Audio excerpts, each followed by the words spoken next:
Guys, gandang araw po. Hello. Gagagaling ng palengke. Ayan. May bit-bit na may kilik pa. Oh. Ang bigat kasi. Ayan. Ano yan? Kalabasa yan eh. Ayan, ano po. Carrots. Kasi kadalasan yung iluluto ko ngayon, pang-isahan lang. Alam niyo naman, may alaga akong baby. So, mga ano lang, pang-isahang ano lang, salang, isang salang lang sa rice cooker. Andyan na yung karne, yung gulay. Diretso, pagkatapos ng rice cooker, kain na na. At least hindi mabigat. Hindi, madalian kasi may baby akong alaga. So, yun ang kailangan kong gawin ngayon. Sulitin ko yung anong... Oo nga, mabilis.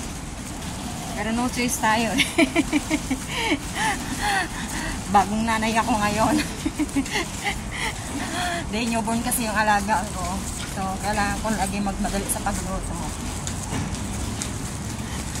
Puti naman yung alaga ko kahit paano. Ang bilis mo sanay sa akin. So, yun ang bintahe pag yung alaga mo, baby. Madaling masanay. Okay. So, kahit konti ko ako ng konting video. Kasi mamaya busy na ako.